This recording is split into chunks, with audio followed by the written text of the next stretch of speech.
Sepanjang tahun 2025, Otoritas Jasa Keuangan melalui Satgas Pasti mencatat 3.494 laporan penipuan berkedok asmara atau love scamming dengan total kerugian mencapai 49,9 miliar rupiah. Modus ini melibatkan jaringan internasional yang memanipulasi emosi korban melalui internet, seringkali menyasar korban untuk transfer uang secara sukarela. Kejahatan ini tidak hanya berdampak pada hancurnya kondisi finansial, tetapi juga meninggalkan trauma psikologis yang mendalam bagi para korbannya. Memasuki Januari 2026, serangan ini belum juga surut.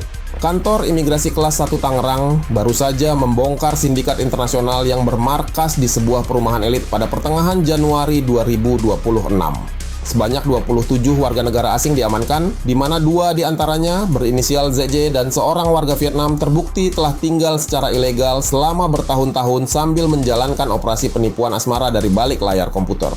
ZJ, salah satu otak serangan asal Tiongkok, bahkan memalsukan identitasnya dengan nama lokal, Ferdiansyah lengkap dengan KTP palsu untuk mengelabui petugas dan para korban. Mereka menetap di Tangerang bukan untuk berwisata, melainkan mengoperasikan perangkat komunikasi canggih guna menjaring korban dari luar negeri maupun domestik. Operasi ini membuktikan bahwa Indonesia masih menjadi basis operasi favorit bagi sindikat penipuan digital internasional yang memanfaatkan celah keamanan dokumen kependudukan. Pengungkapan di Tangerang hanyalah puncak gunung es dari ribuan laporan yang masuk ke pusat pengaduan. Pola kejahatan ini kian berevolusi dari sekadar meminta pulsa menjadi manipulasi emosional yang terstruktur. Para pelaku menggunakan narasi yang sangat meyakinkan hingga korban, tanpa paksaan fisik, secara sukarela mengirimkan uang demi apa yang mereka percayai sebagai investasi masa depan bersama pasangan impian. Kejadian serupa pecah di Sleman, Yogyakarta pada Juli 2025 ketika polisi membekuk 3 pelaku yang berhasil memperdaya 21 korban sekaligus. Sindikat lokal ini, yang terdiri dari 2 perempuan berinisial ORM dan APD serta seorang pria berinisial R, menggunakan taktik pembagian peran untuk menjerat korban di aplikasi kencan. Mereka berhasil mengeruk uang hingga 400 juta rupiah dari setiap korban dengan janji-janji romantis yang dibalut skema bantuan modal usaha fiktif. Para pelaku di Sleman ini menyasar pria dan wanita yang memiliki kemapanan ekonomi namun merasa kesepian. Mereka memanfaatkan fitur kecocokan di aplikasi populer untuk membangun kedekatan selama berminggu-minggu sebelum akhirnya melancarkan jurus meminta bantuan keuangan. Modus ini menunjukkan bahwa predator lokal kini semakin lihai menggunakan teknik psikologi yang serupa dengan jaringan internasional untuk menguras isi rekening. Keberhasilan penangkapan di Sleman mengungkap fakta mencengangkan bahwa para pelaku bekerja sebagai perayu profesional dengan bayaran tetap. Berdasarkan pemeriksaan, beberapa operator percakapan menerima gaji sekitar 8,5 juta rupiah per bulan hanya untuk memastikan korban merasa dicintai setiap hari. Ini membuktikan bahwa love scamming telah menjadi industri gelap yang memiliki struktur manajemen, target bulanan, dan naskah percakapan yang matang. Tragedi asmara digital ini menegaskan bahwa cinta di dunia maya telah berubah menjadi komoditas bagi para pelaku kriminal. Di tengah kemudahan komunikasi digital, batasan antara perhatian tulus dan jebakan maut menjadi sangat tipis. Korban seringkali baru tersadar saat seluruh aset mereka ludes, sementara sang pujaan hati yang dipuja selama berbulan-bulan hilang ditelan bumi setelah memblokir seluruh akses komunikasi. Skala penipuan ini juga terjadi di mancanegara, seperti yang dialami seorang wanita di Prancis berinisial Anne pada awal 2025. Anne menjadi korban tragis setelah rela menyerahkan seluruh tabungannya sebesar 830.000 euro atau sekitar 14,3 miliar rupiah kepada sosok yang ia kira adalah aktor Hollywood, Brad Pitt. Pelaku yang mendekatinya melalui klub penggemar menggunakan teknologi kecerdasan buatan untuk memanipulasi video dan foto sang aktor. Manipulasi visual kecerdasan buatan tersebut memperlihatkan sosok Brad Pitt sedang berada di lokasi syuting atau rumah sakit yang bertujuan memancing empati dan rasa percaya korban. Dia tahu cara berbicara dengan perempuan dan membuat saya merasa istimewa, ujar Anne dalam pengakuannya. Penipuan ini baru terungkap setelah Brad Pitt asli muncul di publik bersama kekasih barunya, Ines de Ramon, yang menghancurkan delusi asmaraan seketika.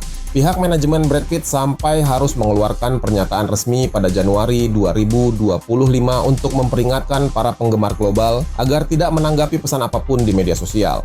Kasus ini menunjukkan bahwa teknologi kecerdasan buatan kini menjadi senjata utama yang membuat love bombing semakin sulit dideteksi secara logika.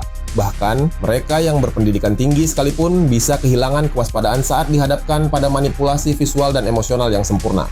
Tragedi Anne menjadi peringatan bahwa popularitas selebriti kini dipersenjatai oleh sindikat kejahatan cyber. Modus ini mulai merambat ke Indonesia, di mana akun-akun palsu pejabat atau pesohor lokal digunakan untuk mendekati masyarakat awam melalui platform digital. Teknologi telah memfasilitasi mimpi indah yang dirancang khusus oleh sindikat untuk berakhir pada kehancuran finansial secara instan. Profil korban di Indonesia sepanjang 2025 menunjukkan tren yang mengkhawatirkan karena menyasar kelompok usia produktif. Berdasarkan data nasional, mayoritas korban berusia antara 18 hingga 35 tahun dan memiliki latar belakang pendidikan tinggi, termasuk beberapa pemegang gelar magister. Hal ini mematahkan asumsi lama bahwa hanya orang yang gagap teknologi yang mudah tertipu. Sebaliknya, siapapun bisa menjadi mangsa jika emosinya dimanipulasi. Maraknya kasus ini memicu pemerintah dan otoritas terkait untuk melakukan kampanye edukasi masif hingga ke pelosok daerah pada akhir 2025. Fokus utama kampanye adalah mengenali tanda-tanda bahaya, seperti penolakan pasangan digital untuk melakukan pertemuan fisik atau panggilan video secara langsung. Pemerintah mengakui bahwa kecepatan penindakan hukum seringkali tertinggal oleh kelincahan pelaku yang dengan mudah berpindah identitas di ruang siber. Namun, kendala terbesar dalam penanganan kasus ini adalah stigma sosial dan rasa malu yang menghantui para korban. Banyak dari mereka yang memilih tidak melapor meski kehilangan ratusan juta rupiah karena takut dihakimi oleh lingkungan sekitar. Akibatnya, angka kerugian 49 miliar rupiah yang dicatat OJK kemungkinan besar hanyalah sebagian kecil dari total kerugian real yang terjadi di masyarakat.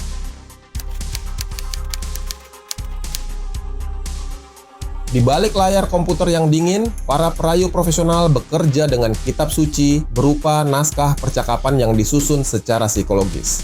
Penangkapan sindikat di Tangerang dan Sleman pada 2025 mengungkap bahwa interaksi romantis yang dirasakan korban bukanlah spontanitas, melainkan hasil ketikan operator yang mengikuti alur kerja sistematis.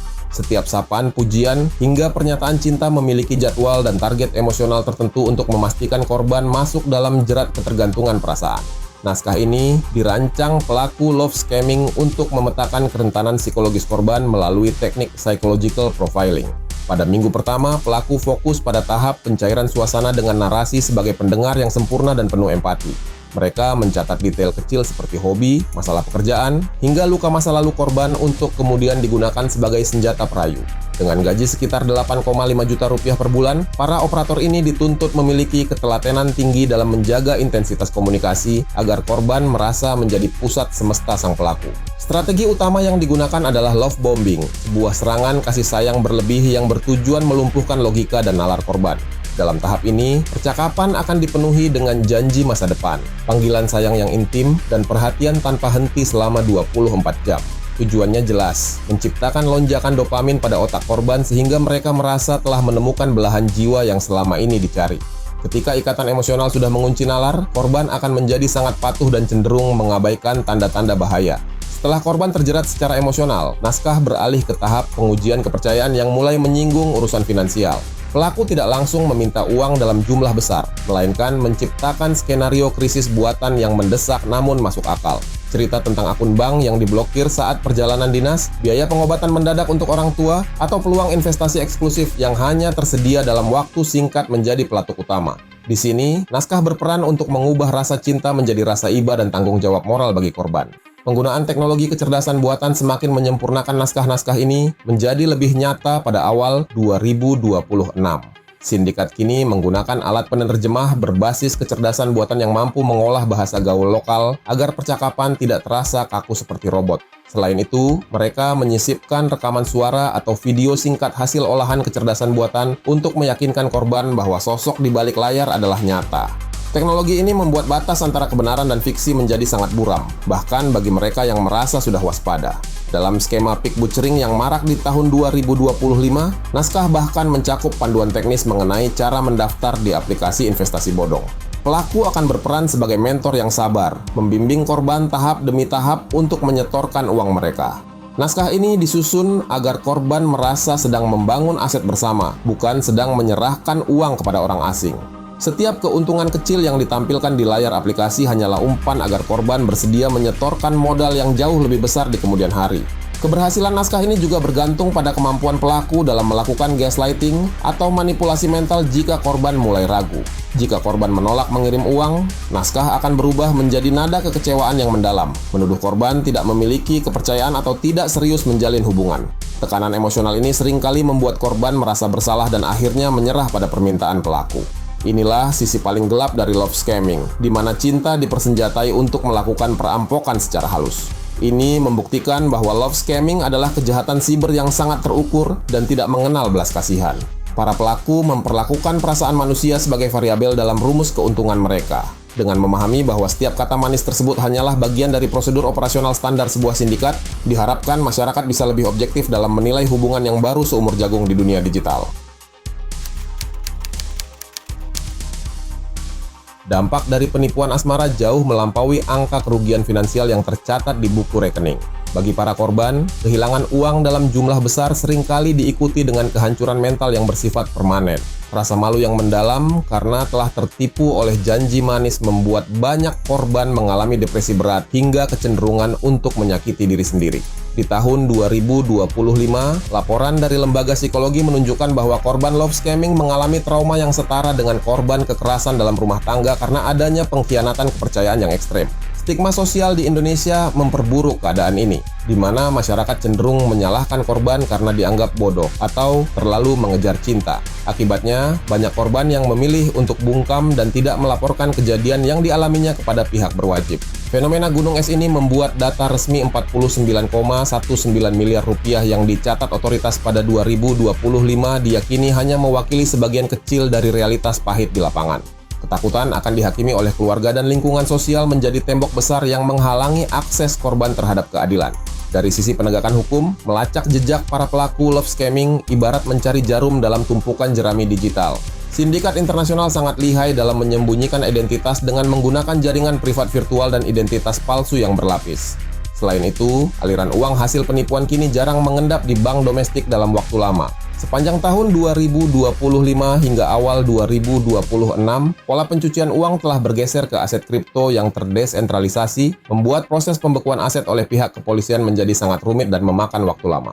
Kendala yurisdiksi lintas negara juga menjadi lubang besar dalam sistem hukum kita. Sebagian besar otak dari sindikat ini beroperasi dari luar wilayah hukum Indonesia, sementara korban berada di dalam negeri, atau sebaliknya seperti kasus penggerebekan di Tangerang. Proses ekstradisi dan kerja sama antar kepolisian internasional memerlukan birokrasi yang panjang dan biaya yang tidak sedikit. Seringkali, sebelum kerja sama hukum tersebut membuahkan hasil, sindikat sudah terlebih dahulu membubarkan markas mereka dan berpindah ke negara lain dengan identitas baru. Di tingkat domestik, pembuktian kasus love scamming seringkali terbentur pada delik penipuan konvensional yang sulit menjangkau manipulasi psikologis. Karena korban mengirimkan uang secara sukarela akibat pengaruh rayuan, sering ada perdebatan hukum mengenai unsur paksaan dalam transaksi tersebut.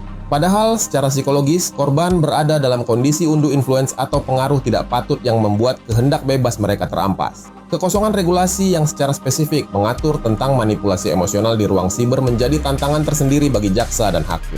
Selain itu, lambannya respon dari platform aplikasi kencan dan media sosial dalam menutup akun-akun mencurigakan turut memperpanjang napas para penipu.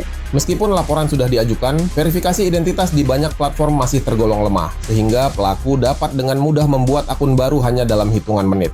Ketidaksiapan platform digital dalam memitigasi risiko keamanan penggunanya membuat ruang siber di tahun 2026 masih menjadi ladang subur bagi praktik eksploitasi asmara yang merugikan masyarakat secara masif. Keberadaan Indonesia Anti-Scam Center yang diperkuat pada akhir 2025 memang mulai memberikan harapan, namun efektivitasnya masih sangat bergantung pada kecepatan laporan masyarakat.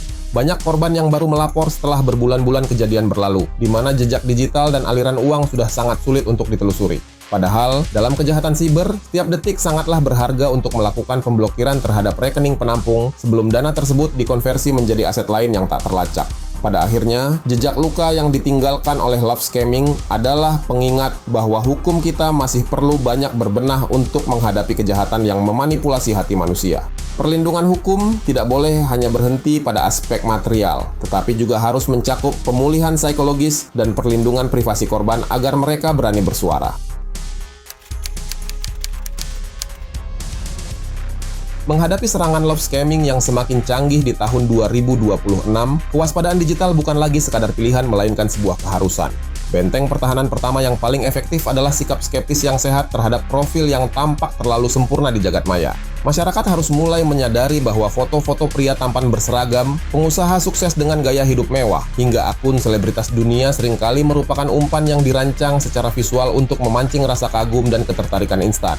Langkah pencegahan konkret yang harus diambil adalah melakukan verifikasi identitas secara mandiri sebelum memberikan kepercayaan emosional lebih jauh. Penggunaan fitur pencarian gambar terbalik atau reverse image search dapat membantu mengungkap apakah foto yang digunakan teman kencan tersebut adalah milik orang lain atau hasil curian dari internet. Selain itu, menuntut pertemuan fisik atau setidaknya panggilan video secara langsung adalah cara termudah untuk menggugurkan identitas palsu, karena para penipu biasanya akan memberikan 1000 alasan untuk menghindarinya. Tanda bahaya yang paling nyata dan tidak boleh diabaikan adalah ketika pembicaraan sudah mulai mengarah pada urusan finansial, sekecil apapun jumlahnya. Masyarakat perlu menanamkan prinsip bahwa cinta yang tulus tidak akan pernah meminta bantuan uang atau mengajak investasi di awal perkenalan tanpa adanya interaksi nyata di dunia fisik. Sekali permintaan transfer muncul dengan alasan darurat atau janji keuntungan masa depan, itulah saat yang tepat untuk segera memutus kontak dan memblokir akun tersebut tanpa perlu merasa bersalah. Selain proteksi individu, peran platform aplikasi kencan dan media sosial sangat krusial dalam menciptakan ekosistem digital yang aman. Otoritas terkait perlu mendorong pengelola platform untuk menerapkan sistem verifikasi identitas yang lebih ketat, termasuk penggunaan teknologi biometrik bagi penggunanya. Di sisi lain, peran aktif masyarakat dalam melaporkan akun-akun mencurigakan melalui portal resmi seperti Indonesia Anti-Scam Center akan membantu mempercepat pemutusan rantai operasi sindikat sebelum jatuh korban-korban berikutnya. Pemerintah juga perlu terus memperkuat literasi digital yang tidak hanya fokus pada teknis penggunaan gawai, tetapi juga pada aspek keamanan siber berbasis psikologi. Edukasi mengenai bahaya love bombing dan teknik manipulasi emosional harus masuk ke dalam kurikulum pendidikan publik agar masyarakat memiliki kekebalan mental terhadap rayuan maut para penipu. Dengan pemahaman yang baik tentang cara kerja sindikat, masyarakat tidak akan lagi menjadi mangsa empuk bagi naskah-naskah perayu profesional yang bertujuan menguras harta. Cinta memang menjadi kebutuhan dasar setiap manusia, namun jangan sampai harapan akan kebahagiaan membutakan akal sehat kita. Di era di mana teknologi kecerdasan buatan mampu menciptakan kasih sayang semu, kehati-hatian adalah bentuk tertinggi dari rasa sayang terhadap diri sendiri.